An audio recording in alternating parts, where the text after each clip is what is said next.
The 41st installment of this Labor Day weekend classic and the most anticipated ever. 5-2-1 Winnipeg meeting 6-2 Saskatchewan, and conditions are loud. Actually, wind tunnel conditions here yesterday for the CIS game between Manitoba and Regina, but not today. An ideal day for the Labor Day Classic. There's Doug Barry, his second trip to Regina on Labor Day weekend. His team has won 4 of its last 5 and can move 3 points up in the East. The last time Kent Austin involved in this game, he was the quarterback for Winnipeg in '96 as a Saskatchewan quarterback. 4-1 on this day, and his team riding a 4-game win streak. Glenn Suter, your buddy Bobby Jurison said it best. It's the day when 28,000 sound like 60,000. Lawyers and doctors will cut watermelons out and wear them on their heads. It goes off the hook at Taylor Field. They have a great record, the Saskatchewan Roughriders.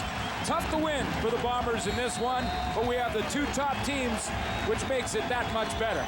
Jamie Borham's got it on the tee. It's being called a possible Grey Cup preview. Here we go. Albert Johnson skipping across the 40, or the 35 to the 37-yard line. And everybody fired up, and Kevin Glenn leading out this high-powered Winnipeg Blue Bomber offense. Well, Kevin Glenn, the #1 rated passer in the Canadian Football League, will have Charles Roberts, the #1 rusher in the CFL, behind him. Of course, Milt Stegall having a tremendous year in what may be his last game in Taylor Field for Labor Day, his 10th Labor Day matchup in his career. And an offensive line, Dominic Picard stays at center, although Abi Khan is in the lineup. Empty backfield for Kevin Glenn to go to work, and he pitches a strike on the first play of the game. And R.J. Franklin has the catch. Saskatchewan defensively up front, 11 from their front 7 have a sack. The defensive front 4 is led by, of course, Brett Perry. Leads all defensive linemen in tackles. Also adds 5 sacks to his resume for this year. There's the linebacking core with Sean Lucas in there at the wide side linebacker. And then the secondaries had to make a couple of changes. Arabin Justin moves out of position from corner to halfback, and Tad Cornegay will start out on the corner. Starting lineup brought to you by Holiday Inn Hotel. Second straight play, Charles Roberts lines up as a receiver, second and short. And a good catch there by Terrence Edwards, who crosses midfield before he's brought down by Sean Lucas. It is a game like no other in the regular season. The players know it, and they come in with that playoff type of tempo. We've seen some crisp throws from Kevin Glenn right out of the gate. Of course, Glenn, a former Saskatchewan Roughrider. He was this team that he got his start in the Canadian Football League, but it was the Bombers that allowed him to take control of this football team, and boy, has he done it this year. Kevin Glenn, 3 years in the green and white, dressed for 47 games. 11-yard pickup by Terrence Edwards. And another completion for Kevin Glenn. Off strong, Derek Armstrong has a catch. 3 different receivers on the first 3 Glenn offerings. The one thing about the Winnipeg Blue Bombers this year, as they've been slow starters, they've come out in the first quarter and have been behind in the first quarter and first half of football games. And they've been able to bounce back. They've been able to come back and still win enough games to put them first in the Eastern Division. That's the good news. The bad news is if they get behind early in this one, in Labor Day, it makes it that much tougher. They're off to a good start. This one first possession touchdown, and here is Charles Roberts on second and short. Roberts is buried at the 45, and he'll be 1.5 yards short of the first down. And Charles Roberts has got his eyes set on Leo Lewis and his record as a Winnipeg Blue Bomber and all-time rushing leaders. Charles Roberts is knocking on the door and should pass Leo Lewis here on Labor Day.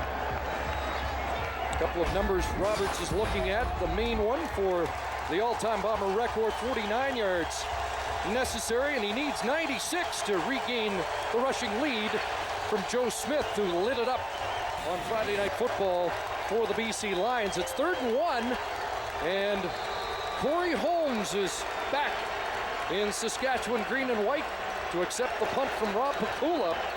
And this has been a focus for the Bombers all week long. Better punt protection and production on the punts, and Bakula looking for the corner and puts it in for a single point. That was not what he was looking for. What the Bombers do, strike first.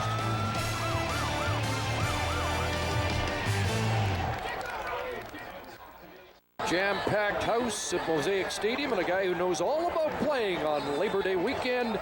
Inside the huddle is Danny McManus. Chris, you're absolutely right. It is very loud down here, and that's a concern that Winnipeg might have had using the silent count. But what they're doing right now is Kevin Glenn is barking out the signals. He has a strong enough voice that he used it in BC Place, which is normally a loud stadium. He can bark out the signals loud enough the offensive lineman can hear him, and they're using that instead. Now Kerry Joseph goes to work. They start at their 21-yard line, and the out of the reach of Matt Dominguez, who had a season-high 171-yard catch game against Edmonton 2 weeks ago. A couple nights ago, we were in BC. I asked Wally Buono who was his outstanding player. He couldn't pick his own team. He picked Kerry Joseph, who's having a great football season for the Riders under Ken Austin. He has Wes Cates behind him. There's the receiving core. Dominguez is their leader, but DJ Flick maybe the comeback player of the year. And an offensive line where Mike Abumeshri plays against his old teammates. And he had a good quote in the paper this week. He said, it's kind of like running into your ex-girlfriend. You got to stand up straight, suck it in, and play hard with your game face. Kerry Joseph airing it out. Van Too's wide open. And Van Too's unable to come down with it, but interfered by a former Saskatchewan Roughrider, David Bush. But David Bush was in panic mode because Fantus was in behind him. They got caught looking at the quarterback. David Bush in the zone defense is going to be to the right of your screen, and when Kerry Joseph rolls to his left and throws back, it catches David Bush. He's panicked. He comes underneath Fantus, and he's going to could have got called for screening, pass interference, either one. Fantus with just one catch in each of the last 2 games. He's made one already and was open there in behind David Bush. When you watch the quarterback too long as a defensive back, all you have is the best ticket in the house to a big play by the offense. Turns out to be a 44-yard play for the Roughriders. And now Wes Keats on the ground, and Keats is jammed up and pushed back. Cam Hall leading the Bomber tacklers. Now one of the top defensive lines in the Canadian Football League, the Winnipeg Blue Bombers, with Doug Brown, Jerome Haywood in the middle. Tom Canada's already made a play here in this game this afternoon. A team that wants to be very conscious of the run from Saskatchewan. Barron Simpson will be in charge of stopping that run, one of the best run stoppers in the game, and a secondary that puts Greg Moss on the corner for Anthony Marlborough, who's hurt. Kelly Malvo inside. They've had to juggle that secondary, game in and game out. 3 for Cates, 2nd and 7. Joseph has time, looking downfield. Jump ball, Dominguez, touchdown!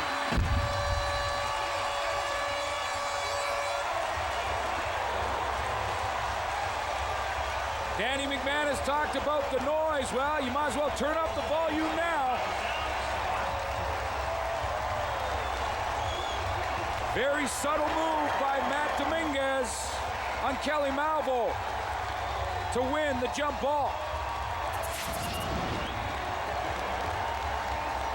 Nice protection. The Riders continue to move the pocket around. Look at this throw up and over. Little push in the back, a real subtle push from Matt Dominguez on Kelly Malvo, and he gets away with it and wins the jump ball. 171 yards 2 weeks ago, a 42-yard touchdown here, his 5th of the season. And the extra point is good. And Saskatchewan has its first lead. Touchdown of the season, which matches Matt Dominguez's season totals from 2006. Nice route running from Matt Dominguez. And he gets away with a little bit of a push. Yeah, we'll have to have another look because we know the Bomber bench infuriated. Well, first of all, it was a great route because it's, again, put the Bomber secondary into a chase position when they're almost panicking. I'll show you the route first from Matt Dominguez. He's the wide receiver in this formation, and the route is going to stem inside like this, a little out move, and then down the sideline. That puts Malvo in a chase. Watch how he comes down inside. That's the stem. Now there's the out cut, then he's up the field. Now Malvo's in a chase and panics. He turns back to the ball. There's your subtle push in the back from Matt Dominguez. Malvo trips, goes down, touchdown, and Dominguez finds the end zone, and the Winnipeg Blue Bombers went off, but Kerry Joseph saw no flag, and he makes the touchdown signal. You know, I was anticipating a flag, but when you watch the replay, Malvo almost backs in to Dominguez, and did he push or ward off Malvo from tripping him up? I'm the former defensive back, and I've sided with the defense more than not, but I think you let them play in that instance, and I think Malvo would say the same thing. He's going to try and hand fight and push when it comes to the next play, and he wants to be able to get away with that also. So it was very subtle in the back, and you got to win those one-on-ones this time. Right now it's Matt Dominguez 1 and Malvo nothing, but we got a lot of game to play. John Osterhaus was shaken up on the kickoff.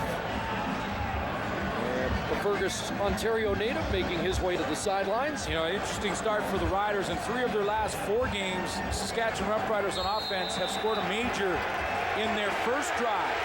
This was not their first, but their second. So they're off to that same type of start offensively. Big plays, 4 plays, 89 yards for the touchdown in less than 2 minutes. So Kevin Glenn will go back to work trying to answer, and Derek Armstrong with a catch at the 35 has 5. Might have to be a patient day for the front 4 for the Rider defensive line. Kevin Glenn this year has been so good at that quick release. I mean, we even in some of our meetings start to say that he's starting to remind us a little of our comrade here, Danny McManus, at how quick he gets the ball out of his hands. One of the reasons for that is because he is so comfortable with the offensive system. He knows where he wants to go with the ball. He gets that snap and it's out of his hands. 2nd and 5 midway through this opening quarter. And Glenn, Milt Stiegel's got some running room and gets outside across midfield and eased out by the safety, Tristan Clovis. Milt has 23. This is a great decision and throw from Kevin Glenn. I'm going to explain why. Most people will say, well, come on, that's not a tough throw. That's just a little crossing route. But wait a minute. Sometimes you put heat on the ball, and sometimes you have to know when to feather it in there. That time, Kevin Glenn allows Stiegel to run to the football and get the corner by that nice soft touch over the top of the pile, drops it into Stiegel's hands. Stiegel got a block from Terrence Edwards. First down out of the bunch, and Charles Roberts straight ahead.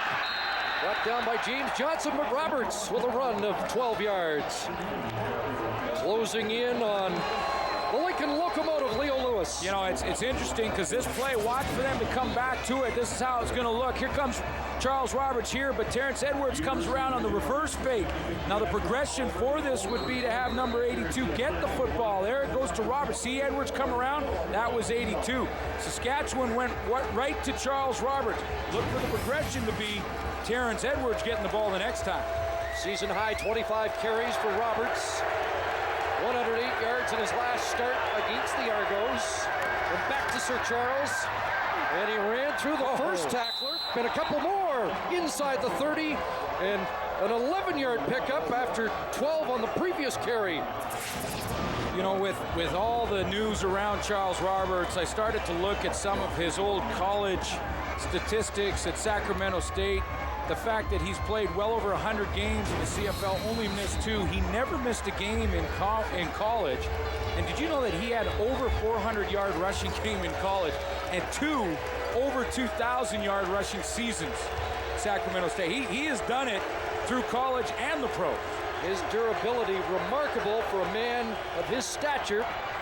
And this time not going anywhere. Mo Lloyd, the middle linebacker, and Marcus Adams shut the door. Discipline is possibly the word that will be best used to describe how the defenses will have to play here in against both of these offenses. One, because of Charles Roberts. This is a great play by Maurice Lloyd to step up in the hole. But the more that Charles Roberts is an impact on the offense, the more the Saskatchewan's going to hone in on him, and they have to be careful of play action. Same can be said about the Winnipeg defense against Kerry Joseph. Roberts 19 yards away. It's 2nd and 9 after a 1-yard carry. Here comes pressure. Glenn gets it away quickly and has Milt Stiegel. Big catch for Stiegel down to the 12.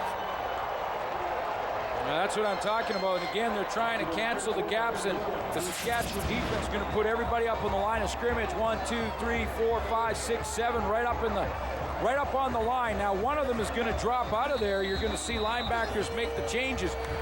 But that allows Glenn, he knows it's going to be blitz, and he can get it away to Stiegel, who reads the exact same thing. They were on the same page last week when Stiegel had 5 catches in the final 2 drives as the Bombers rallied for the win against the Argonauts. Here comes the blitz. Glenn gets it away, and it's going to be an easy touchdown for Terrence Edwards, but there is a flag down. Looks like maybe a late hit on the quarterback. Yeah, the flag was in the backfield close to Kevin Glenn. Rubs by the offense of the Winnipeg Blue Bombers as they're going to run crossing routes over the middle, and there's collisions all over the place. The secondary can't track their men. And Terrence Edwards finds the end zone.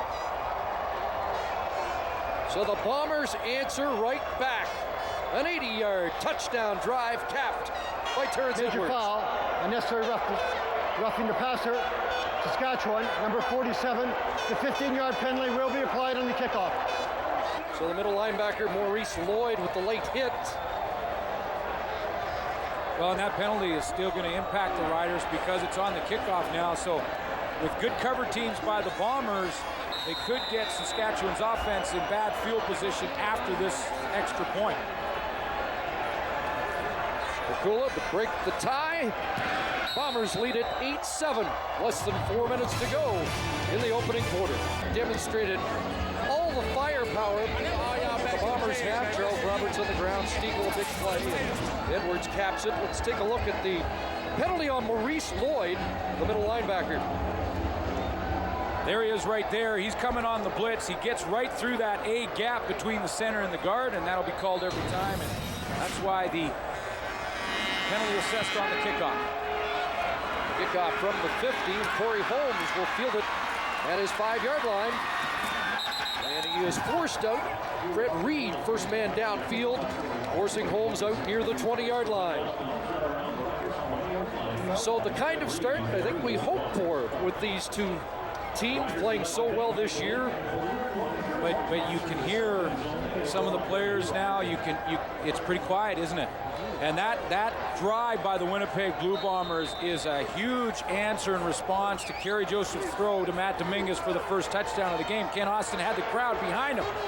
Now all of a sudden they quieted down a little bit. That's what the Bombers wanted to do.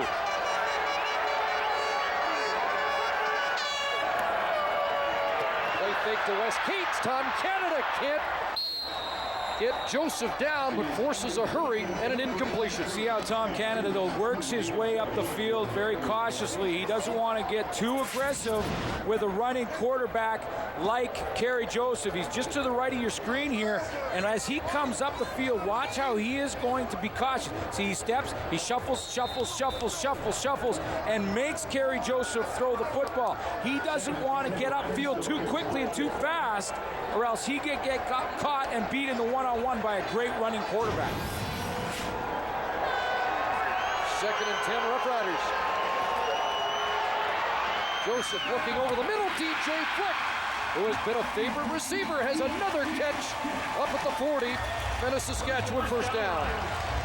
You know, this guy to me is really the comeback player in the Canadian Football League. I mean, when you think about him in Hamilton before the trade, DJ Flick was a forgotten man and basically a guy that most of the experts said he's probably done in his career. He's kind of a throw-in to get over in Saskatchewan. You know, maybe he even makes the team. All of a sudden, he gets with the Saskatchewan Roughriders and goes for 392. He has 7 touchdowns coming in. The Hamilton Tiger Cats as a team have 10 touchdowns in the season. 5 touchdowns in the last 4 games. Joseph loading it up, looking for Andy Fantus, who's got it. And Bradley wrestled out at the 24-yard line. Fantus has been a deep threat in this opening quarter. You know, all season long, Andy Fantus has got open. That's not been the problem. He did go through a bit of a slump in catching balls like this, but he showed great composure here because twice he had to look over the opposite shoulder. He starts over his left, he turns to his right, and then has to come all the way back around again. back to that left side to catch the football. Tremendous composure and concentration with Cam Hall all over him. You know, Greg Marshall mentioned the biggest concern was stopping the big plays, and there's a 46-yarder. Joseph, 2 Fantous, and the ball on the Winnipeg 24-yard line. Short drop, Joseph, second read, and he's got DJ Flick. And he breaks one tackle, and look at that determination to get a first down. Well, there's your comeback player. You know, there's a downside by being cautious as a defensive line that the Bombers have said they want to try and do with Joseph because he can run. Watch how much time Joseph will have to throw the football on this play. He's got lots of time in the pocket. He looks to his left, comes back to his right. Not too much penetration. So he allows DJ Flick to work his man and bounce back to the outside and present a target. If you don't get upfield too far, the downside is the quarterback has more time to throw. 15 for Flick, a first down. The ball at the 11. Saskatchewan can make a first down without scoring. And Joseph with a pump and then throws it into the dirt looking for Dominguez. Lots of targets now for Kerry Joseph. We've seen Matt Dominguez make a big play already, and he's also had DJ Flick in the Toronto game. Flick got them started. DJ Flick, 7 touchdowns, I mentioned, lead receivers in that category. And he dropped one, an easy one in the end zone against Edmonton that turned out to be an interception, but bounced right back. And Joseph went back to Flick when he got 2 in that game. 2nd and 10. Joseph with time, looks to the corner, and this one caught! Did you see that? You gotta be kidding me. Matt Dominguez, a touchdown, and are they gonna rule incomplete? Let's wait. Well, they're ruling incomplete. We may have to get another look. Well, they did wave it off. It was the second official that got into the huddle, and I know Ken Austin will want another look at this. It goes through the hands of Robert Bean. It looked like it was going to be an interception by the Bombers. Bean takes that inside move and is right there, goes through his hands. Now, did he survive the contact when he hit the ground? That will be the question. And the challenge flag has been tossed by Ken Austin. And is that ball out or not? This has always been a close one because you'd think in the end zone that once you have possession of the football, that's a touchdown because the ball has crossed the line. Like right there, possession is gained, so that looks like a touchdown. But the officials have been ruling that you have to maintain the ball and possession of the ball when you hit the turf. Now, if they rule that incomplete, you can credit Cam Hall for great hustle to continue to play on the play, and this is what Ken Austin is arguing right now. So the difference is a running back. Saskatchewan's challenging the incomplete pass in the end zone. A running back who's trying to go over the top on a 1-yard sneak can just break the plane with the ball, and if it's batted out after he breaks the plane, it remains a touchdown. That's but right. Here, the receiver must survive the contact. Well, first of all, when you talk about it, when it's a running play, that's where it makes sense that you would think that that right there is a touchdown. But this is the way they call it. Doesn't matter if it's in the end zone or not. Field of play or end zone, the receiver has to maintain possession after the contact. And you can see right there, the ball has come out from Matt Dominguez. Is actually on the turf as he hits the ground there. So hustle from Cam Hall has made this an option. It looks like at least gives the Bombers a chance here. And the most anxious guy on the field right now is Robert Bean. I mentioned the DJ Flick play. That was almost the same thing in reverse, where that time the defender had an easy catch for an interception, let it go through his hands. And you know, the DBs for the Winnipeg Blue Bombers are really fighting the football this year. Kyrese Hebert, the only defensive back who plays safety with an interception. And no interception since July 27th. And so they are really fighting the football. They have to be reminded that the ball is your The friend. player had the ball in his hands. When the player was going down to the ground, the ball came out, hit the ground. The ruling on the field stands. It's an incomplete pass. Yeah, he kind of took the fans for a little bit of a run here, saying that he caught it in the end zone and they went crazy, like, okay, that's a touchdown. But when he went down to the ground, he did not maintain possession, so it's ruled incomplete. And that has been consistent. Right. So it's third down with 68 seconds remaining in the first quarter. Luka Kanji comes on. But for Rider fans, that was almost and should have been an interception. So a field goal attempt is not the worst thing. More consolation. Fantuz the holder.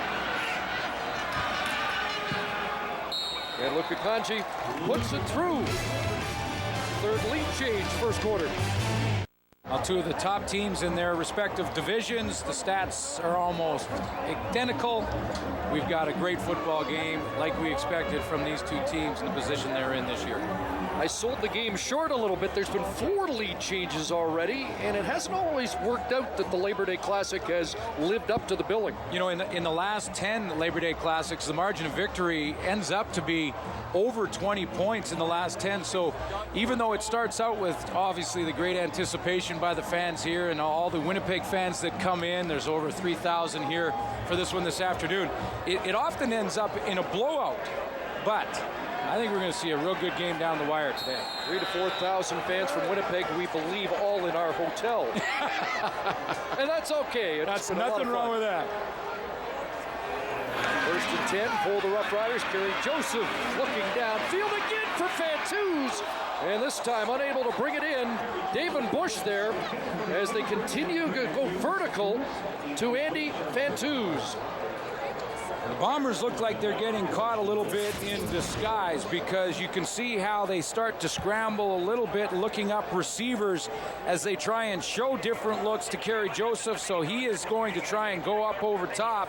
A little bit of double coverage. It ends up on Fantuz there. But you can see the pressure that Joseph, he's going to, again, move the pocket a little bit to the right and throw backside with Tom Canada, who's been in the backfield most of this afternoon. 2nd and 10.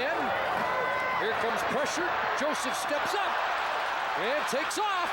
Kerry Joseph with the feet first slide for a first down at the Bomber 45. That's what he does, and that's why he is getting so much respect from defenses, because at any time Kerry Joseph in the shotgun can take off and run the football. This time he's going to escape into the middle, make a move there, but how about this move in the open field? Little fake like you're going to pass. Now, if you're going to do that, the quarterback becomes free game to hit. Kerry Joseph doesn't care as long as he gets the first down.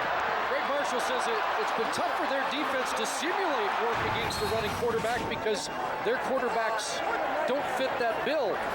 Wes Kate straight ahead, plowing to the 39-yard line. You know, in one way you practice against that, because I remember back in the old days we used to have the same kind of concerns with a guy like Doug Flutie, who would run around back there and cause so much problems. You have guys like Charles Roberts take snaps in practice and then just try and escape and put the pressure on the defensive line and say, okay, if you get a guy running around trying to extend the play, how are you going to contain him? And that's been their concern. Wes Cates with a 6-yard pickup sets up 2nd and 4. Two-back setup with Sarka leading the blocking for Cates again. It runs into Corey Jenkins. And down to the 35 should be another Saskatchewan first down. Well, this Saskatchewan offense is establishing the run, and when you can run on 2nd and 4 or 5 confidently, you have got a running game. Ken Austin coming in, people said he's just going to throw the football every down. He has not done that by any means. In the last 4 games, all wins for Saskatchewan. He's averaging 23 running attempts a game. Number 1 ranked rush team in the Canadian Football League. And Joseph steps up again, looking for Cates, who can't bring it in as they isolated Cates on the middle linebacker, Baron Simpson. That's the matchup they wanted. You know, Wes Cates, a great receiver coming out of the backfield. He has 17 catches this year, and he comes out this time from right in here and is going to get in the one-on-one with Baron Simpson. That's the matchup the Riders want. Baron Simpson, the best run stopper arguably in the league right now, but if he gets in one-on-one coverage, that's advantage offense, and Wes Cates has to turn back over his right shoulder and can't come up with the catch. But he was in behind Mr. Simpson. 2nd and 10. Early movement, flag down.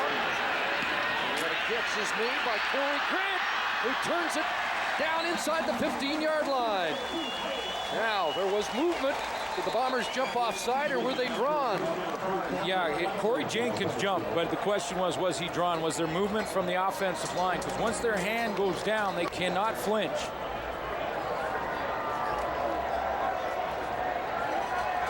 Offside, Winnipeg number 45, decline. So the 20-yard pickup by Grant will stand. Take a quick look. It looked like Wayne Smith might have flinched a little bit. Left guard. That looks okay, but you do see Corey Jenkins come off the edge there, and that was a free play for Kerry Joseph. They'll take the gain.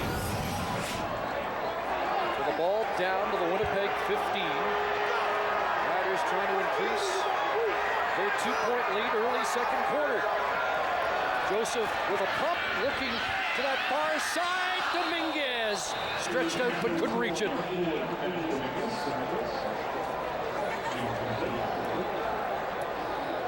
Well, there might be a reason that Wayne Smith would flinch. He's still celebrating. He's a graduate of Appalachian State, a Division II school that shocked the U.S. college world yesterday with an upset victory over Michigan, the number 5 ranked team. So he's a former Mountaineer, got reason to celebrate. Yeah, he's a happy man. And Wayne Smith is part of that trade from Hamilton with DJ Flick for Rocky Butler, who's now in Toronto. Had a big fumble recovery against the Argos at Rogers Center a few weeks ago, 2nd and 10. And a quick hitter, Corey Grant again, trying to beat Greg Moss. And look at Grant with some extra effort, getting near the first down stick. Now they moved Corey Grant to an inside receiver position. Mike Washington, who is replacing basically Jason Armstead on the outside, is less familiar with the offense, doesn't know all the reads. More times than not, it's the slot backs that have to make the adjustments. You can see the block that Mike Washington will throw for Corey Grant on the outside to help him out, but that's really a positive thing for Corey Grant to be able to move inside. Washington gets there, he gets his first start. But to have a guy like Grant who can play all the positions, he can play slot back, he can play that third position on the inside to a trips formation, that's 3 to one side, 2 to the backside. It doesn't matter. You put Corey Grant anywhere and he knows the offense. Well, just inches short, you saw him carry Greg Moss for an extra few yards to make this interesting. Corey Grant, native of Stony Creek, who used to watch the Labor Day Classics at Ivor Wynn between the Tiger Cats, who he ended up playing for, and the Argonauts. Grant's been a valuable guy since coming off the injured list in the preseason.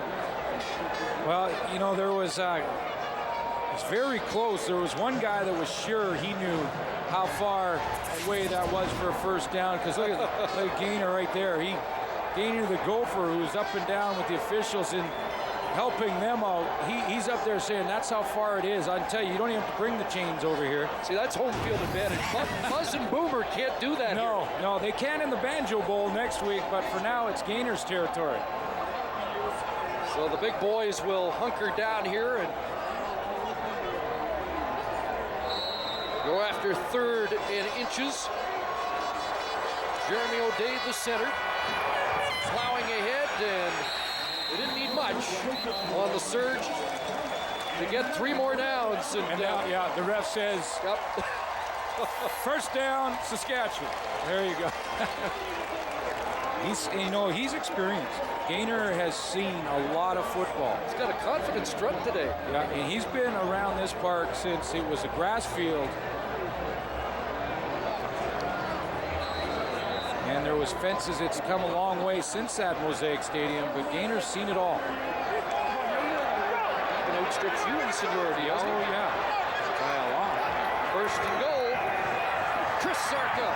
Duck Brown wraps him up. The big Canadian defensive tackle, making sure Zarka doesn't get to the end zone. You know, it's a 2-part deal here, because Doug Brown gets the tackle and Tom Canada will sacrifice his body to help him, because you're going to see Barron Simpson right there's Doug Brown in there, and to the left of Barron Simpson, number 51 there, is going to be Tom Canada. Watch them both.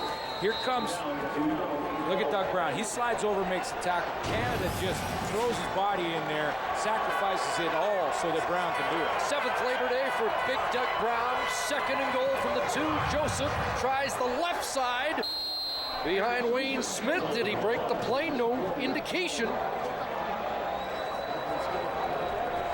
Jim Koshman, the umpire, right there.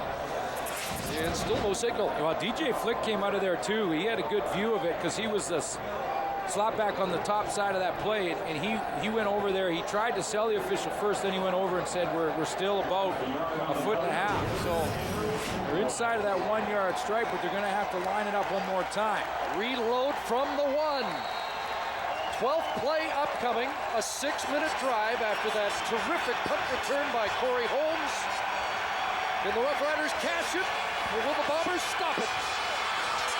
Joseph doesn't get there, and the Bombers stand at the goal line. Trouble with the snap from Kerry Joseph.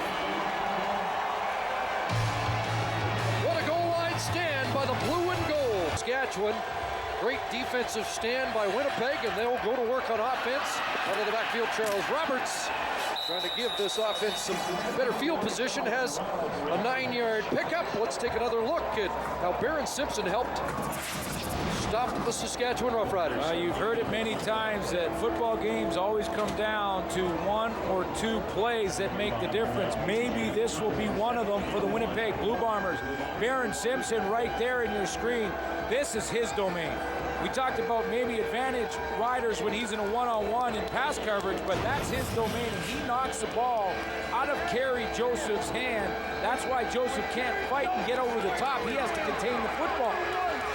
That has been a great barometer, that stat, all season long. The team that wins the turnover battle usually wins. So far, it's the Bombers up by 2 in that department, but they trail on the scoreboard by 2.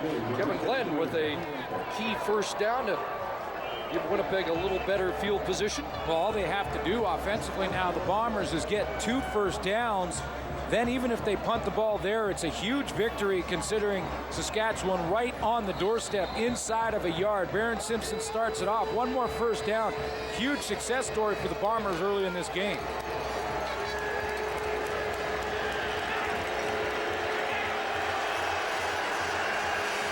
First and 10, Winnipeg. Short drop Glenn, and he has a completion. R.J. Franklin with his 2nd catch as we rejoin Danny McManus. Chris, on that goal line stand, you saw Wes Cates move up to the line of scrimmage. That gave an indication to Barron Simpson that he's not going to run the football. It's going to be a quarterback sneak, and that let Barron Simpson dive right into the line and meet Kerry Joseph head on. You could even see the little adjustment from Barron Simpson as soon as Cates moved. That's a great point, because little things like that could tip the defense off. Now they can just pin their ears back, and away they go. That's what Simpson did. What a big play for the Bombers. Last week's gladiator. Well deserved over the last few weeks for Simpson. 11 for Franklin, another first down. Here's Charles Roberts left side. And Roberts up close to the 29-yard line as he closes in on Leo Lewis, and the all-time Winnipeg Blue Bomber running back. And Joe Smith for the lead in the CFL. What a game Joe Smith had a couple of nights ago. You know, in this drive, that very first play of the drive, from the shadow of their goalpost, Charles Roberts made a one-handed catch that was a very tough one that he made look routine. Charles Roberts, 11 yards back of Leo Lewis on the all-time Bomber list. 2nd and 4, and that ball intended for Stiegel, looking for flags, and they are flying.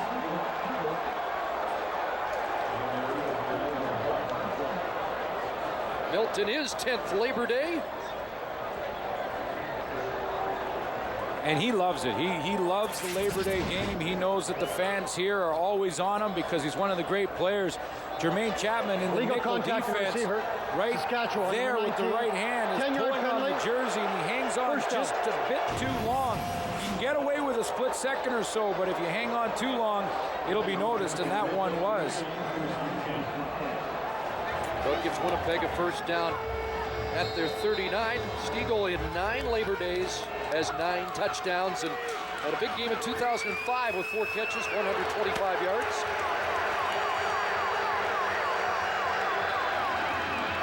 Swing it out to Roberts.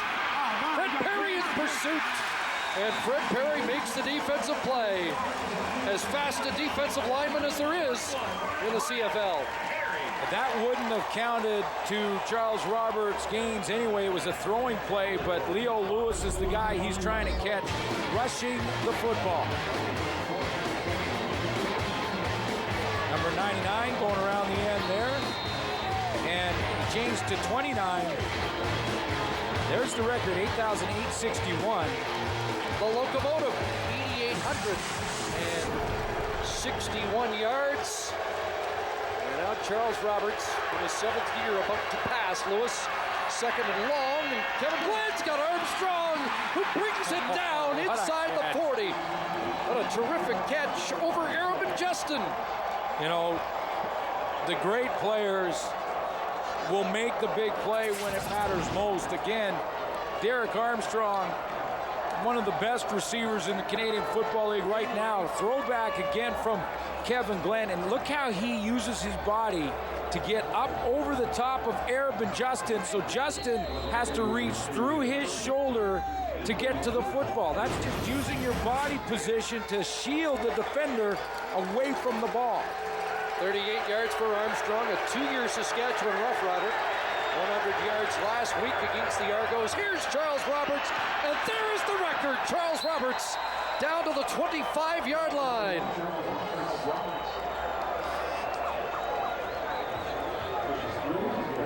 Charles Roberts moving ahead of Leo Lewis on the all-time Winnipeg Blue Bomber rushing list. Congratulations to Charles Roberts, the #1 rusher in Winnipeg Blue Bomber history, and there was a lot of talk that might get swallowed up in this Labor Day atmosphere, but we recognize it's quite an accomplishment for Charles Roberts. 12-yard pickup, this time a play fake to Roberts. Glenn rolling, looking to the end zone. Touchdown, Derek Armstrong.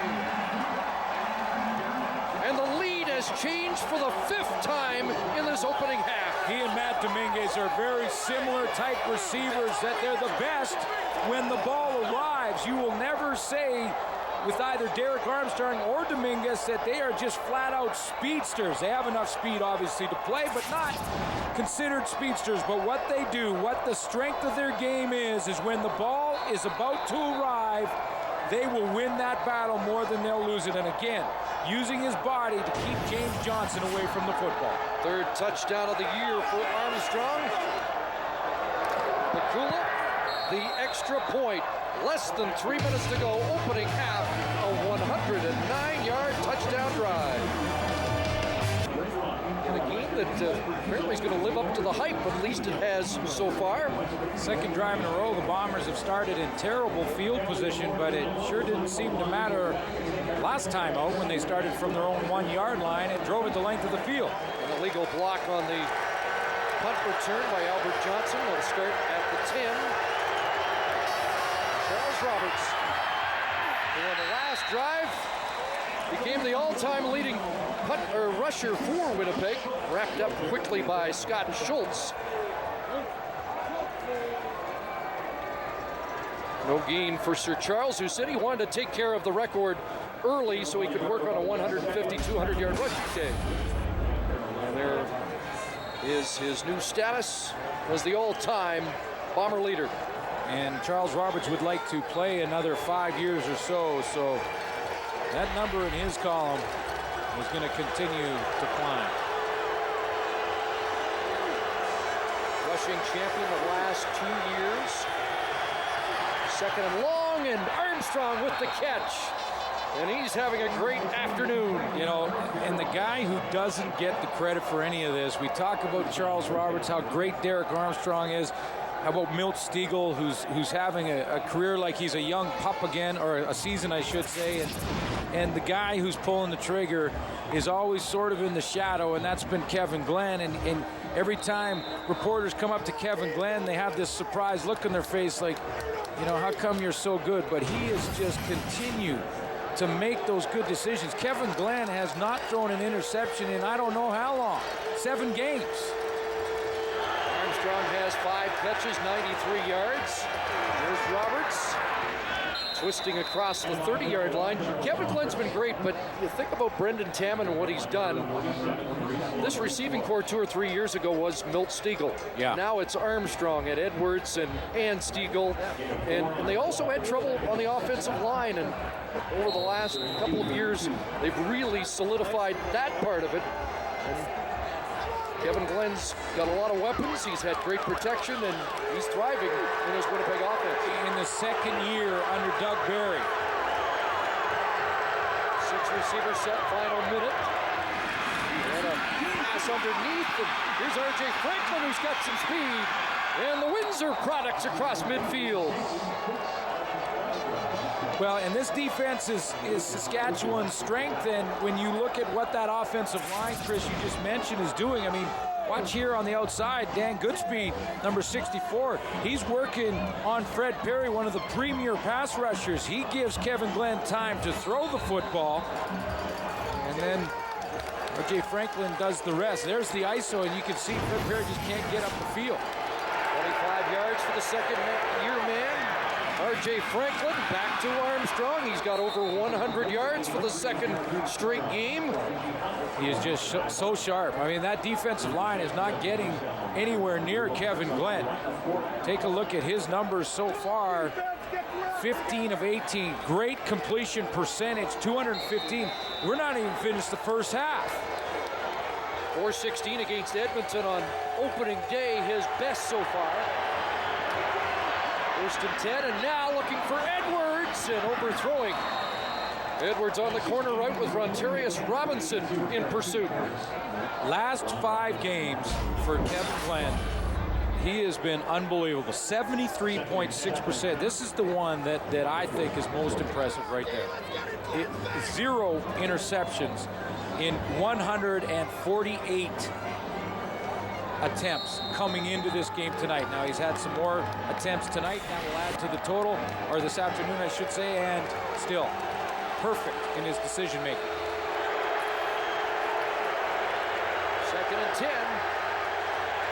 6 receivers are out. And a completion short of the first down to Armstrong. You see how quickly he's doing it, though. He gets that football. On that last corner route, he pointed right to himself because Glenn knew that ball was thrown a little bit too far to the inside. But watch how quickly Kevin Glenn is making his decisions. And this is what's great about this progression. He looks it off the defense by looking to the left. The ball, when he stops, the ball is coming out of his hands as he steps to the throw to Armstrong. That's tremendous confidence in the system and understanding what the defense is trying to do. Just real quick, because Bombers will use their timeout. 13 seconds left. Looks like they're entertaining thoughts of going for it on 3rd and 5. It would be a 42-yard Pakula attempt into the wind, and Doug Barry might not like that distance into the breeze. And very shortly we'll be joining these gentlemen. Messrs. Randorf, Dunnigan, Climby, and Schultz, with plenty to talk about in this first half of play. I'd say it's exactly what we expected from 2 of the top teams in their division. One of the first times that's happened on Labor Day. This is the 41st edition of Labor Day, and only 7 times have both teams had a winning record in the Labor Day Classic in those 41. Well, Pakula's only tried 1 from outside 40, and they won't try here.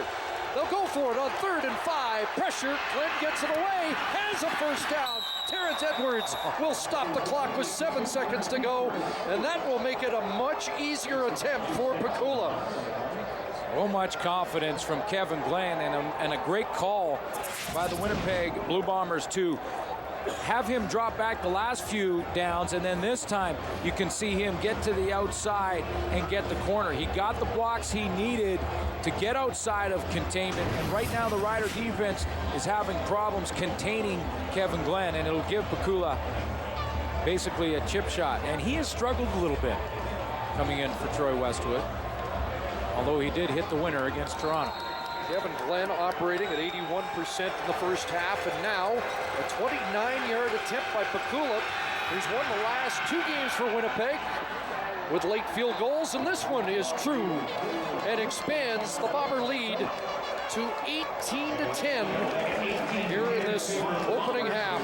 And you can see the blue and white in the stands enjoying the way that first half has unfolded. What's interesting is that the holder for Pakula is a linebacker, Corey Jenkins. Although probably in his day as a quarterback at South Carolina did a little of that. He is the 4th different holder this season for the Bombers. You don't see it very often, and that was a one-hopper. And, you know, that's a difficult. You have to get the football on the tee in less than 2 seconds. Think about that for a second. Less than 2 seconds. That one bounced to a linebacker, Corey Jenkins. He got it right on the tee. Good hold. Last play of the first half as Kerry Joseph puts the knee down. Terrific first half of play here at Mosaic Stadium. And the Bombers have an 8-point lead. Well, here we go, second half. Pakula kicking it away, and Corey Holmes at the 26 with a crease. And Corey Holmes up to the 50-yard line, and he has, as promised, been terrific in setting up field position for the Roughriders. Both quarterbacks had a very good first half. Kerry Joseph just behind Kevin Glenn in the numbers slightly. Kevin Glenn 232, Joseph 191. But that's the impressive part again, how sharp they are with the decisions and the fact they're getting the ball out quickly and to the right people. Kevin Glenn at 81% efficiency in that first half, and now Kerry Joseph will go to work. Roughriders actually had better start positions in the opening half. Pressure Baron Simpson, and he trips up Joseph, who crosses midfield and has 5, but a penalty marker on the play.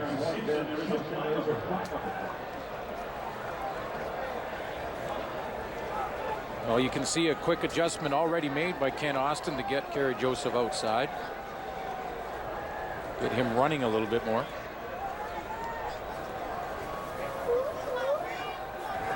Holding Saskatchewan, 67, 10-yard penalty. Repeat first down. Former Bomber Mike Abu-Meshrik called for holding.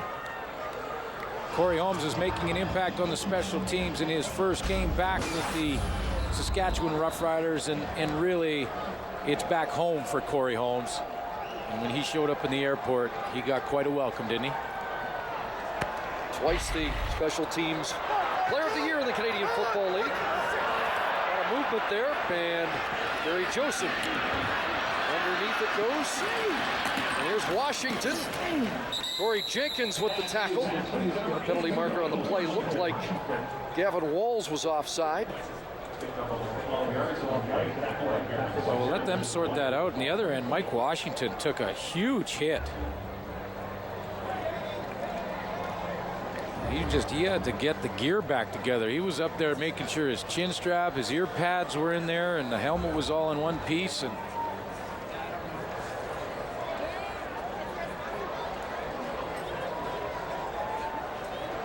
Offside, Winnipeg, number 98, 5-yard penalty. Repeat first down. Was Walls, so it will be first down again. First and 15. Let's hear that hit from Corey Jenkins on Mike Washington. well, good on Mike Washington to cut back in. He knows he's going to get hit if he does that. Ooh, that's a biggie. It's a biggie with Corey Jenkins. He's a holder and he's a hitter. Well, Doug Barry was saying he thinks he has the biggest linebacking core in the league. Downfield, Fantuz again, and Greg Moss had his hands on the ball. Joseph would like to have that back. Yeah, you know what he did? He realized as he was releasing the football that Greg Moss had left his short responsibility and had fallen under that corner route by Andy Fantuz. Andy Fantuz is running one-on-one on the high player. I believe it was Kelly Malvo. He doesn't see Greg Moss underneath, and when Joseph saw Moss fall off of his man and get underneath that throw, he went, oh no, no. That's almost the first big mistake. Now it goes through his hands, and he gets away with it. So it'll be second and 15. Andy Fantuz has been the deep threat So far today for the Roughriders, pressure on. Joseph escapes and gets it. Mike Washington's open and a first down. And Washington still going to the 20 and finally dragged down. Or is he finally down at the 14? Two-part play here. One is the ability of Kerry Joseph to extend the down. He didn't have a chance in that pocket. It looked like it had collapsed around him, but he does what he does best. He moved up, bought himself another couple of seconds, and when he did that, he found an open Mike Washington. Here's a great look at it. See, he was caught back there for a sack and a loss of about 7. That's when Washington opens up. And I like this young guy's courage. Yes. That's the second time in a row that he has not run out of bounds when he's caught the ball. He's taken it right into that danger area. Didn't want to go down, ends up with a 51-yard play and a first down, Saskatchewan on the Winnipeg 50. 15. Pressure again, Joseph to the end zone, touchdown! And Mike Washington has his first CFL touchdown. Welcome to the CFL, Mike Washington. That'll be the Washington drive. Took a big hit to begin the drive from Corey Jenkins. Went back across the middle for the big gain and capped it off with a nice catch. He's in behind coverage. A busted assignment by the Winnipeg secondary. Major foul, roughing the passer. Winnipeg number 45. That penalty will be applied in the kickoff. Second touchdown pass in the game that has drawn one of those penalties. This one against Corey Jenkins. And so the Roughriders, impressive early here in the third quarter. Some concern as to whether or not Jason Armstead would be missed as a wide receiver here after the trade to get Corey Holmes and Chris Getzlaff. Well, Mike Washington will make people forget about Armstead in Saskatchewan.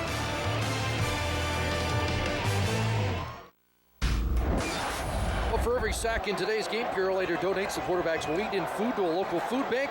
Purelator, the official courier of the CFL, tackling hunger across Canada. It's a big game for BC Friday. They got the lead. Winnipeg and Saskatchewan in pursuit. I believe it was 6 sacks for the Lions against Montreal. 1 sack apiece for these teams this afternoon. Best start position for the Roughriders in the game. And a stop by Gavin Walls on Wes Keach. Short gain. Well, there is representation from every reserve regiment in the province here today. They got a great ovation prior to the game.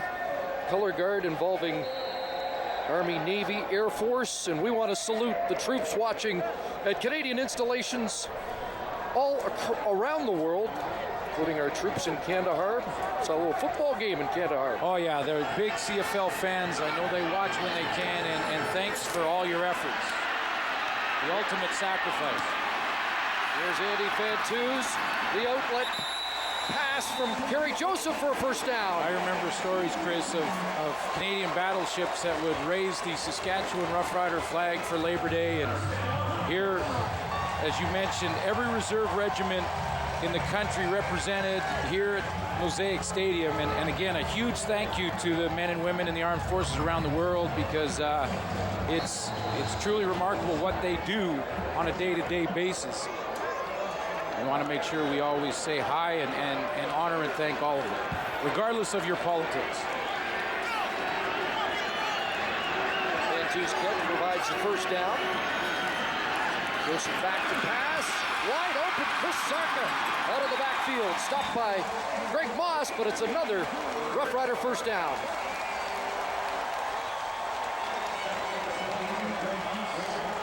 Chris Sarka back more involved under Ken Austin, and it's just a matter of different progressions in his offense that occasionally the fullback will be the forgotten man. You have Wes Cates to worry about. You have Matt Dominguez to worry about. You got DJ Flick. That's what the defense focuses on, and Kerry Joseph himself. Sometimes the fullback can kind of be forgotten. It's been a good third quarter for Saskatchewan. A touchdown, now threatening again. Wes Keats inside, and he almost broke it. Big tackle there. You know, and maybe I'm forgetting someone, or at least I should add one guy to be a pretty talented receiving core, and that's the newcomer, Mike Washington. And that last drive, It was the Washington drive, wasn't it? It sure was, a 51-yard play, and remember, Armstead's traded, and so there was room for somebody to step up. And Washington's done that so far this afternoon. Big tackle by Barron Simpson on the last play, holding Cates to 4. If he slipped Simpson, he might have been in the end zone. 2nd and 6. Joseph Rolls looking into the end zone and unable to come up with DJ Flick with Cam Hall, the Sam linebacker, in good coverage. Well, you know, that's the matchup we talked about, right? Because we're talking about when you get a linebacker and a receiver, advantage to, right here, watch this, advantage. That's DJ Flick coming down, and he's going to get the one-on-one. So you would say advantage to the receiver because it's a receiver on a linebacker, but Cam Hall says, wait just a minute. You know, the linebackers in the CFL now can run so well. They're almost converted defensive backs. Cam Hall can't play it any better than that. So Kanji's on to attempt a 21-yarder. And he puts it through. 5 lean changes on the day. Roughriders back on top. Points for Saskatchewan here in the third quarter. 5:43 on the clock. Bombers working against the breeze as they start at their 35.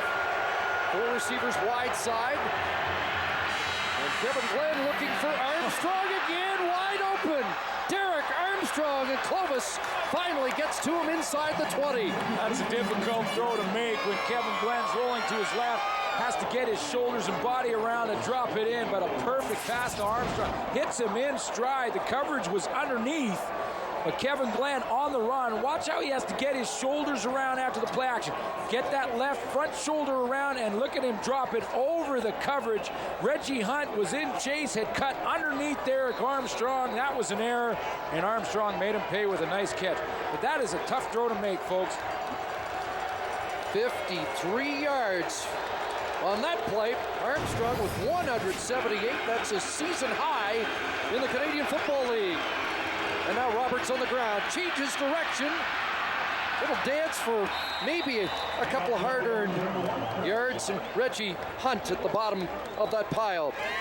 Well, we want to say hello to the fans watching this afternoon's game at Canada Stadium in support of the Never Alone Foundation. Proceeds raised going to Cancer Care Manitoba. Bomber fans are getting ready for the rematch next week. The Banjo Bowl, a weekend of activities including a Legends Breakfast Saturday and an evening concert featuring 5440. Tickets on sale at Ticketmaster. We know that it's going to be a huge weekend next week in Winnipeg. As Bomber fans anticipating something here, wide open, a back pedal into the end zone. What a day for Derek Armstrong. He is working that side of the field. And again, it's James Johnson, the victim. Johnson got caught looking back at the quarterback too long. Kevin Glenn, the quickness of the read, and Johnson looks back, and he has a great ticket for a Bomber touchdown. Couple of touchdowns for Armstrong, now with 4 on the year. The extra point by Pakula, and just like that, Winnipeg back in front. 2 minutes to go here in the third quarter. The Labor Day Classic, flag down, and Kevin Glenn had that pass batted down, incomplete. It just slipped out of his hands there.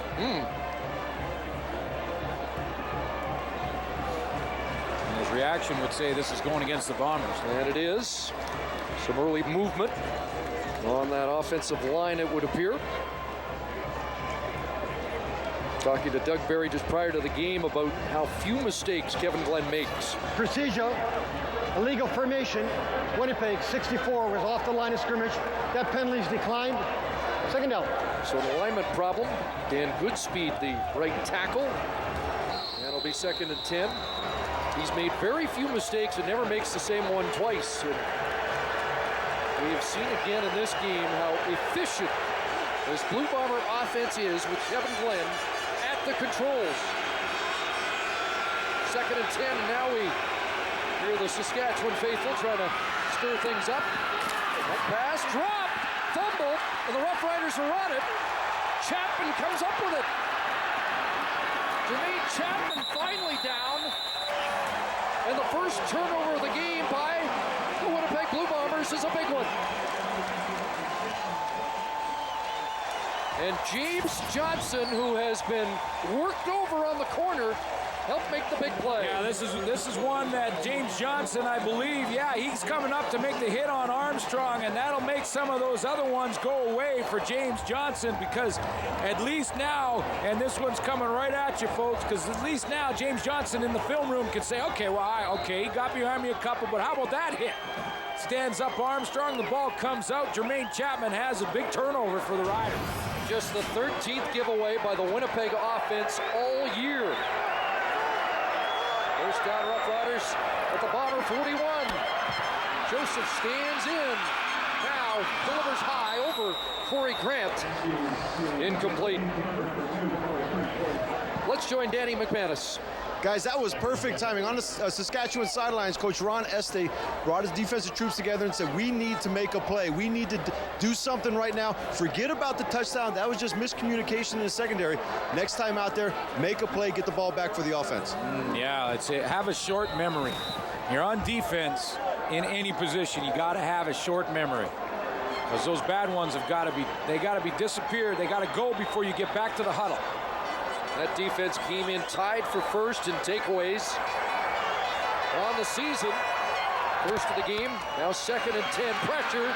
Joseph steps up and down he goes. Tom Canada getting to the quarterback for the second time on the day.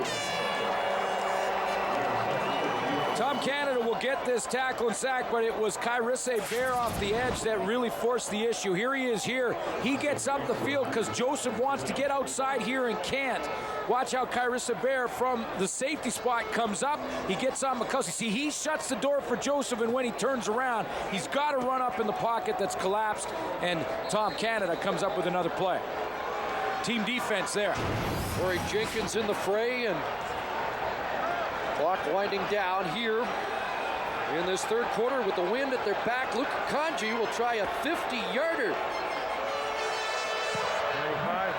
And Luka Kanji is money from 50 on the final play of the third quarter. We're heading to the fourth in a one-point game. There's Milt Stiegel, the all-time touchdown king. And the Bombers with a one-point lead. 1st and 10, their own 41-yard line. Charles Roberts straight ahead. And there was a special ceremony involving Milt Stiegel just prior to the opening kickoff of this game. Well, George Reed, for medical reasons, couldn't make the ceremony in Winnipeg, and Mike Pringle was there for that. So George Reed here in Saskatchewan, standing ovation, and so did Milt Stiegel, and that shows a little of the class of the Saskatchewan Roughriders fans to honor Milt Stiegel, who happens to be wearing a different colored jersey. Great ovation for Milt before the game. By the way, Stiegel was 72 touchdowns on the road, more than at home. There's a catch over the middle, and R.J. Franklin has his 4th grab of the game. Sean Lucas the tackle. And Milt doesn't have a touchdown yet today, but 58 of 140 in the 4th quarter. So it's Milt Stiegel time. And 9 Labor Day games, as you mentioned earlier. You know, this R.J. Franklin is coming across the middle here. He's got more speed than I remember. You know, he shows a little giddy up here. Greg Marshall mentioned that before the game. He said, we watch films and continually Greg Marshall will say, who's that guy? Oh, it's Franklin. Yeah. 1st and 10. Glenn rolling outside, directing traffic, and no option but to run, and he'll skip out of bounds. Close to a 1st down. I mentioned the Milt Stiegel Labor Day. He's had over 500 yards and 9 touchdowns in 9 Labor Day Classics. And who will forget the Labor Day 2005 matchup when Milt was off the hook good. And this is where he broke the receiving record for touchdowns. Eclipsing the mark previously held by Alan Pitts. And you get the feeling it's Milt Stegall time, like you mentioned. He got a standing ovation before the game. If he scores in the fourth quarter, there won't be a standing ovation. No. Second and short, Roberts, a little stutter step, and that's enough to beat Mo Lloyd and lunge forward for the first down. But the Bombers have been a big fourth quarter team. We mentioned their slow starts. This is a team that's been outscored in the first quarter this year. They have outscored the opponent in the fourth quarter. And they've done that in a big way. So Doug Barry, that's the good news for Bombers and the fans. Even though they've had slow starts this season, they've come back and won games. Barry talking about the poise that his team has shown under fire. Still would like to get off to better starts, but yeah. I talked to Stegall about it, and I said, what's the difference? He said, I think last year we were hoping to win games when they were close.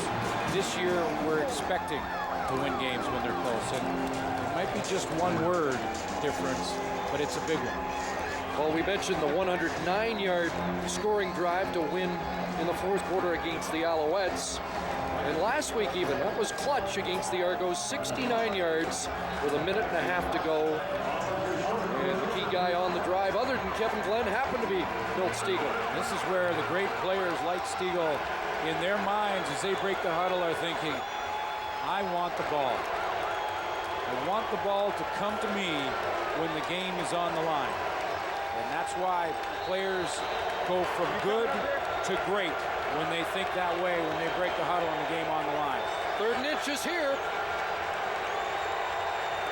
And Glenn straight ahead and should have the first down. Good push from Dominic Picard. Andrew Green, the former Rough Rider, playing his 8th Labor Day game. Just shy of 80% for Kevin Glenn. His attempts to completion percentage, and over 350 yards on the afternoon with 3 touchdowns. So far, his second best game of the year. Out of his 8 previous starts, 5 of them had resulted in between 289 and 299 yards of passing. Very consistent. This one potentially his biggest day of the year. And going to Stegall, picked off. Intercept, no, incomplete. James Johnson, I thought had his 4th pick of the season, but dropped it as he couldn't survive contact. Well, another big play, though, because Stegall had good inside position, and I mean by that is that the defensive back covering him was on the inside of the field right there, Chapman, and Chapman's in chase, so he's beaten. But what he gets is help from James Johnson, who leaves his responsibility and slides underneath there and has a better chance of the football. James Johnson was responsible for O'Neal Wilson, who was in the flat. He left his man and he said, I'm going to the big play guy, and broke that one up. So it had been a rough afternoon for James Johnson. There's a couple of big plays. Yep. Forced fumble, and that one setting up 2nd and 10. Kevin Glenn over the middle and just out of the reach of R.J. Franklin. And it will be 3rd down. Well, some might think that R.J. Franklin slowed down there and that was his fault, but he had to. That's the type of play where the receiver, R.J. Franklin, has to gear down because he's got a deep coverage. And what he's hoping is that that ball will be thrown right in the pocket, not too high and not too low, because that pocket is only about 5 yards deep. So once he gets in behind the linebackers, he's got deep coverage. If he gets too deep, he runs into the safety, Tristan Clovis. And that ball just thrown a little bit out of his reach. Rob Pakula will be attempting a 48-yarder, longest of the year, 43. And Pakula puts it up, and it will be wide.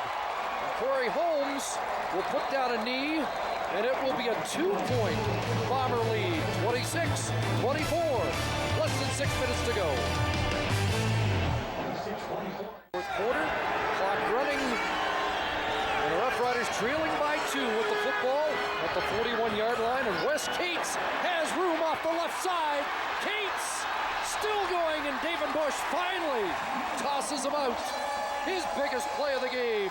He wanted a face mask call at the end of that play, but how about the patience of Ken Austin, who's gone with the running game the last 4 games in a row in a big way, and he's kind of gone away from it here this afternoon. But when the Riders need to control the ball, move it down the field, they go right to Cates off the left side of the offensive line, and that's the face mask that he wanted at the end of the play there. Bush got his hand on it but didn't get called. Excuse me, prior to that run by Cates, he had 21 yards in the game, rips off 35, and sets up Saskatchewan first down at the Bomber 34. Joseph, a lot of time, and now Tom Canada brings him down. Come on, an individual effort from Tom Canada. You know, his teammates always say if you're ever going to get into a brawl somewhere, it's Tom Canada you want to be with. And he is going to brawl here and fight through the block on the outside and just sort of eat his way to the quarterback. Mikowski recovers, and then he just keeps working, hangs on. Now there's 2 offensive linemen trying to get him off, and Tom Canada will not be. He started the game that way. He started the game playing that way. He made 3 or 4 plays early on. He makes a big one there. Got 3 sacks. If it was Friday night, you bet. There's Billy Joseph getting the 10 back and a couple more. Getting it into Kanji field goal range with that run. And a block from Wes Cates to help set up this field goal attempt as Saskatchewan looks for the 8th lead change of the game. You know, that's a call that Ken Austin will give Kerry Joseph the option if it's open and it's a safe throw to take it, if not run. And it's a safe play and a good decision by Joseph. A game like this, that field goal as important right now as trying to convert a 2nd and long. Andy Fantu's the holder. This from 38 yards out for the lead. And that one is pushed right. I think it's deliberate. Well, Albert Johnson running it back. It was short. If it was to be onside, it was long. In any event, it's still Bombers leading. Just over 3.5 minutes to go. Is that an onside field goal attempt? Yeah, it was. That was a gamble. That was an interesting call from the Riders on that field goal attempt because it was a trick play. They put James Johnson outside, but Kelly Malvo, you're going to see to the right of your screen, that is the deliberate kick to this side with James Johnson, the corner who plays on the special teams. He's onside. Now, he's just outside. You're going to see him as this ball comes down right there. Hold it there, guys. There is Johnson onside. They were trying to kick it to him. He recovers, and he can go in because he was behind the ball when it was kicked. But Kelly Malvo picked it up. Well, the Bombers did a great job of picking Johnson up. I don't know about gambling with a 39-yard field goal to take the lead. There's a pass, caught, and R.J. Franklin's got another catch, working on Sean Lucas, his 5th catch of the day. Want a new way to treat pain? Try new Salonpas Cream. Salonpas numbs pain away with 2 clinically studied anesthetics that begin to work on contact with targeted relief and no scent. Salonpas. It's good medicine. I'm still a little surprised, Glenn Suter. Yeah, I know. You know, it's a huge gamble to not kick the field goal that would be put you in the lead. But if it works, it's a perfect call, right? With just over 3 minutes to go, that was the decision. Now we're under 2.5 to go, and Kevin Glenn is swamped, and Fred Perry finishes him. Pressure from John Chick as well. John Chick was the key because, like we saw Kerry Joseph get caught in the pocket, that's what happens to Glenn. Whenever a play is called to get the quarterback outside, if he gets outside, you have a chance. If he doesn't and is caught, and he is here by John Chick, that allows the backside to get there because the backside isn't blocked as hard as the front side of a play. And Fred Perry off the backside, he's going to just cut through this slide protection from the offensive line. 6th sack of the year for Fred Perry. He also leads all defensive linemen in tackles. He's 5th in the league overall, and now it's 2nd and 17. Kevin Glenn, quick shot to Terrence Edwards. And he'll be stopped a couple of yards short. Great second effort by Edwards to make that interesting. And maybe enough. Well, now what do you do? At the 46-yard line, 3rd and a couple, what does Doug Barry do? Likely to punt and try and pin the Riders? Yeah, likely here. First of all, good blitz pickup from the backside here. Sean Lucas is going to come off the edge, and he's picked up nicely, giving Glenn time to throw. And tremendous second effort to even give Doug Barry a bit of a decision to make here from Terrence Edwards.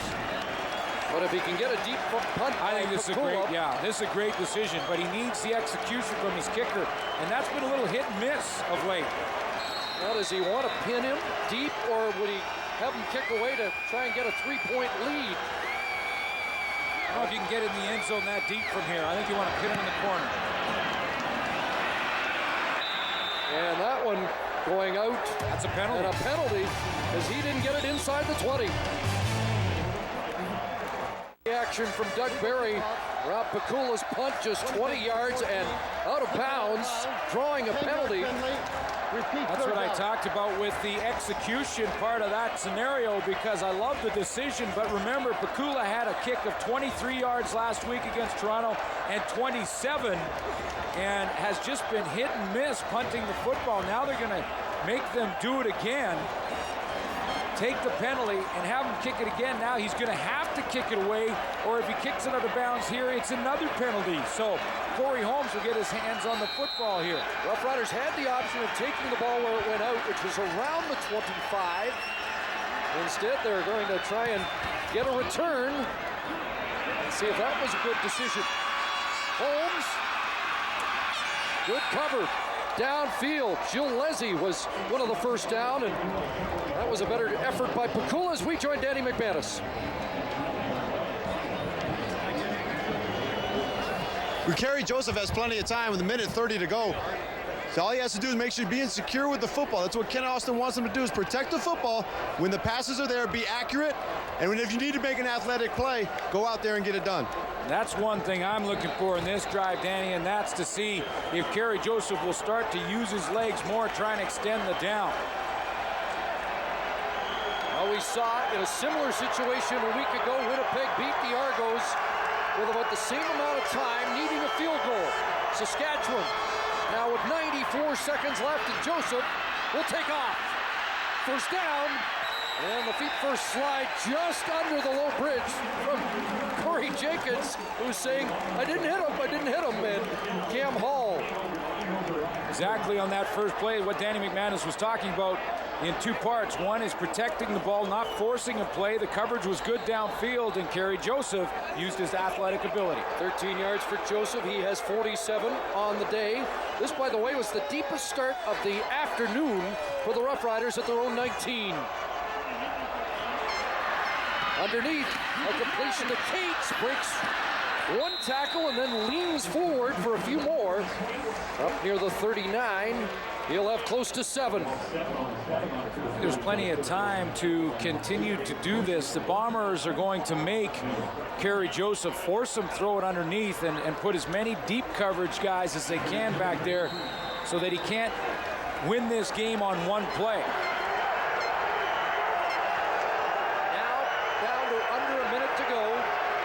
Second and 3.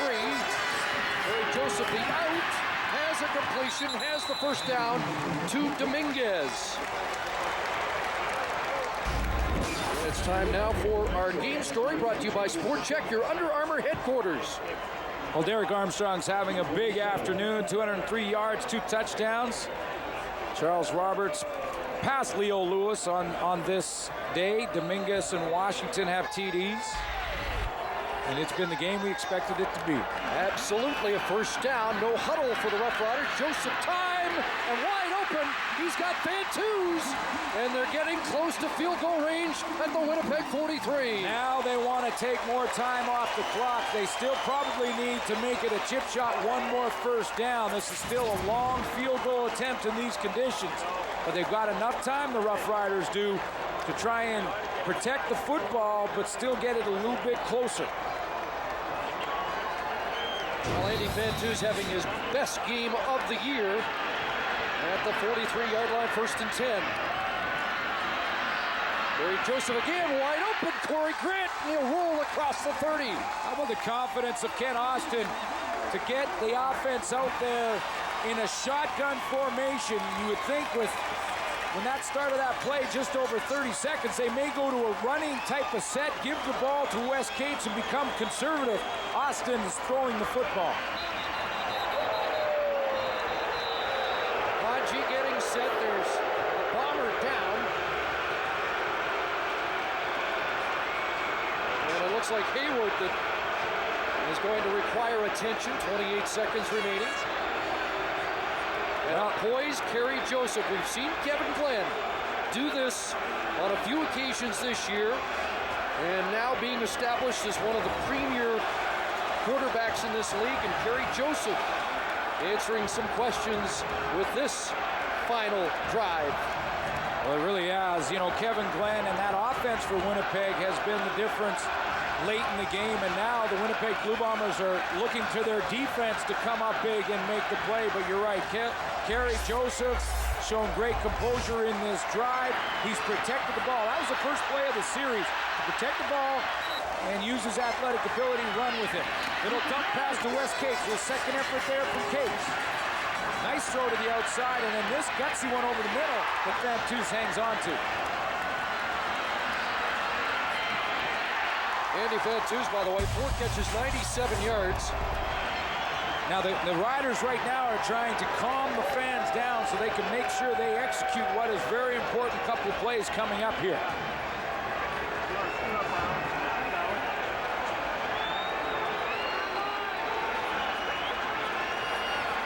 So Haywood is out, and Osterhaus will come in to replace him at defensive tackle. A 2-point game, and it's coming right down to the wire. Kerry Joseph trying to set it up for Luka Kanji. Cates a little closer to the 27, and one more to get into the middle of the field. Glenn Suter. 2 strategies. One, you run one more play, you get into the middle of the field, and you get it down to where the last play of the game either wins or loses it for you. The other strategy is to kick it now. And there are a lot of coaches that have told us they don't like that second down option because it almost plants the suggestion that something might go wrong. I don't know how you feel about it. 12 seconds to go, and Saskatchewan calls timeout. You know, generally speaking, I like to just kick it at the last play of the game. I mean, because it takes any options out. You don't give the Bombers another chance if you're Saskatchewan.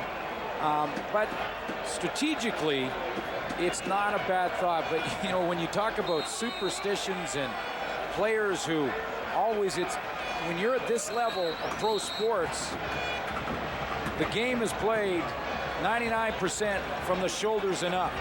And you're right, to plant that seed that maybe something will go wrong is not a good way to project your message to the football team. So it looks like that's what they'll do, kick it on the last play.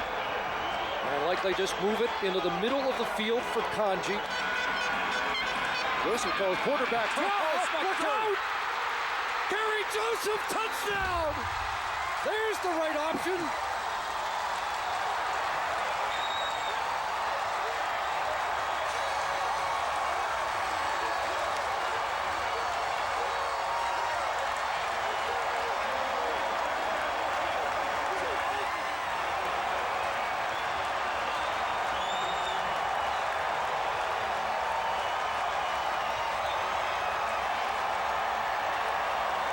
Amazing execution.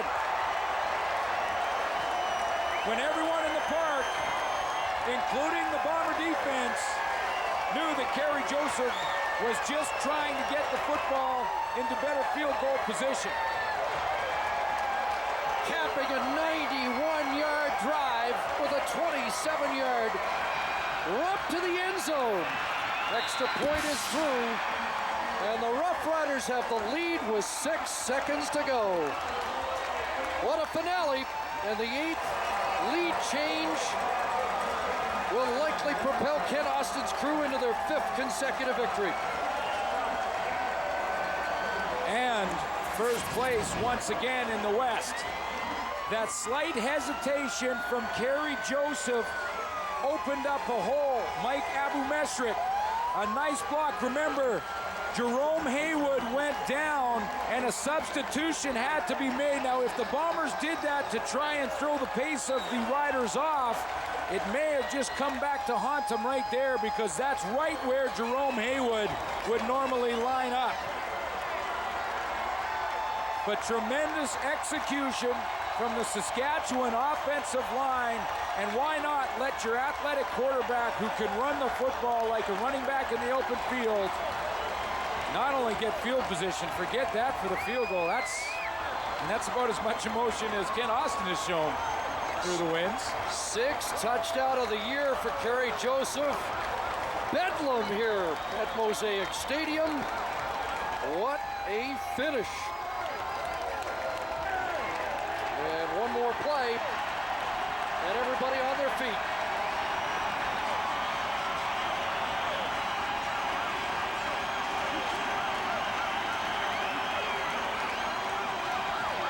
One more win closer to the elusive home playoff game that hasn't been staged here since '88. And Robert Johnson takes a knee with 3 seconds to go. He wants to give Kevin Glenn the chance to load it up. Well, there's two schools of thought there. One, Albert Johnson could have tried to set up like the old lateral type of kickoff return where he gets guys, they just try to keep it alive, and that's your last play. Or you get the offense on, throw the Hail Mary pass, and hope that you can draw a penalty flag. The Riders will drop everybody deep. And the idea here for the Saskatchewan Roughriders is to let the ball be caught and then make the tackle. And for the Bombers, it's 85 go. We've seen it before. 3-man rush, 6 men out, and maybe a little hook and ladder or rugby play. There's Stiegel, R.J. Franklin, O'Neal Wilson. Making the longest play of the season. Whoops. Oh, if Matt Sheridan should get his hands on the ball, this one is over. What a game it was. And for the home fans, it ends the way they'd hoped. The final 31-26 on a late Kerry Joseph scamper to the end zone. It was the game we expected it would be, and I can't wait for the Banjo Bowl. Bring it on. Back into first place in the CFL West. Both teams first place after a 31-26 Rough Rider win.